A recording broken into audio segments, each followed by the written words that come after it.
Salut tout le monde, bienvenue sur la chaîne. Aujourd'hui, on part à la découverte des frontières les plus insolites de la planète. Prêt pour un voyage dans des endroits où deux pays se partagent la même rue? Ou bien où une frontière traverse un bâtiment en plein milieu?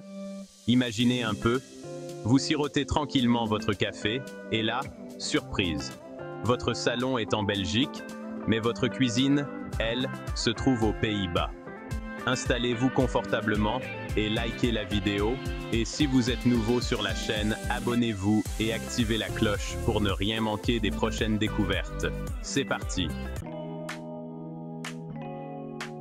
On commence notre aventure avec Baarle-Nassau et Baarle-Hertog, à cheval entre les Pays-Bas et la Belgique.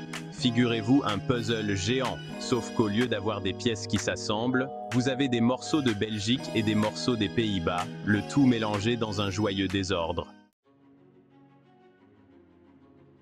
Accrochez-vous bien, on prend de la hauteur en direction de l'Himalaya, cette majestueuse chaîne de montagnes qui s'étend sur plusieurs pays et abrite les plus hauts sommets du monde. Plus précisément, nous nous dirigeons vers le mont Everest, le toit du monde.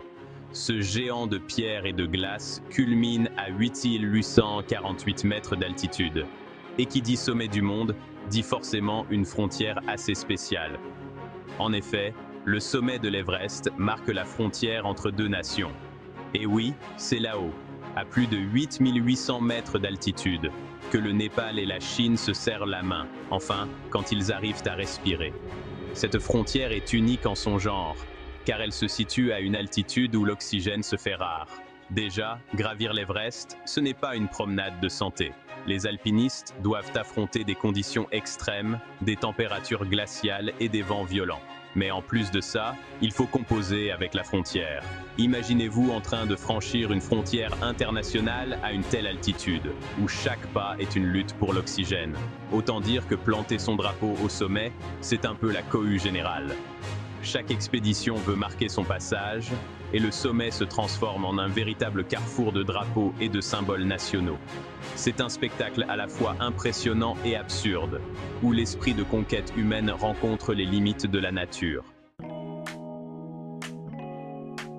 On redescend sur Terre, direction l'Amérique du Nord, dans une petite ville qui porte bien son nom, Derby Line.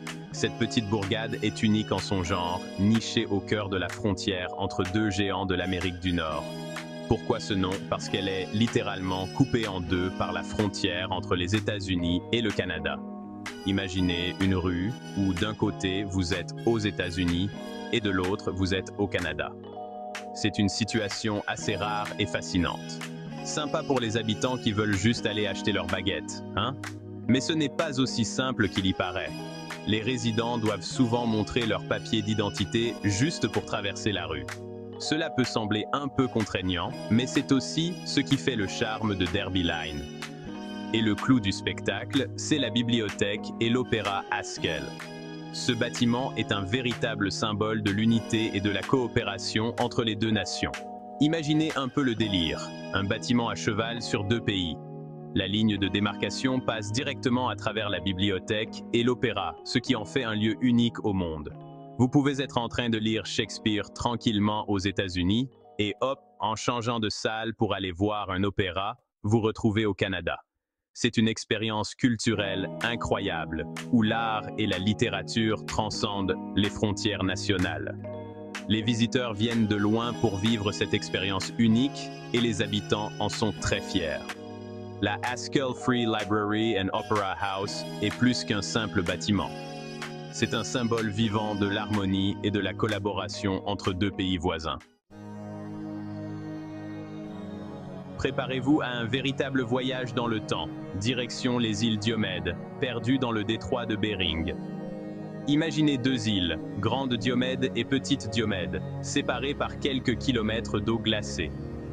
Ce qui rend ces îles uniques, c'est qu'elles sont situées de part et d'autre de la ligne de changement de date internationale.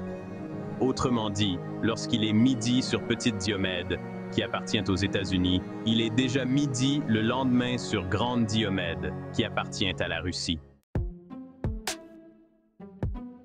On termine notre périple en beauté avec un lieu unique au monde, la triple frontière entre le Brésil, l'Argentine et le Paraguay.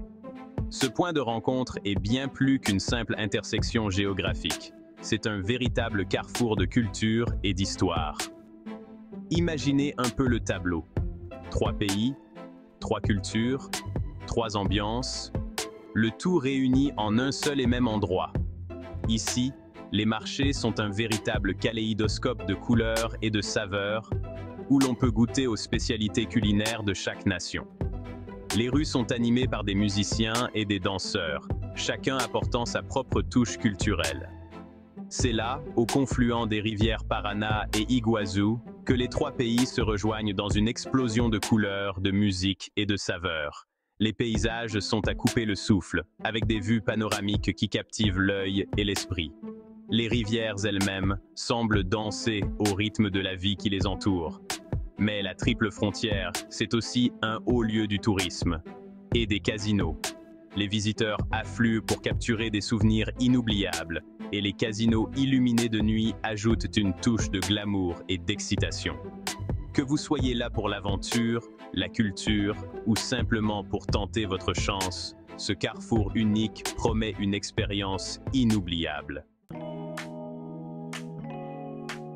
Voilà, notre tour du monde des frontières les plus insolites touche à sa fin. Merci d'avoir suivi cette aventure insolite avec moi. N'hésitez pas à vous abonner à la chaîne et à activer les notifications pour ne rater aucune de nos prochaines aventures. Salut les fous!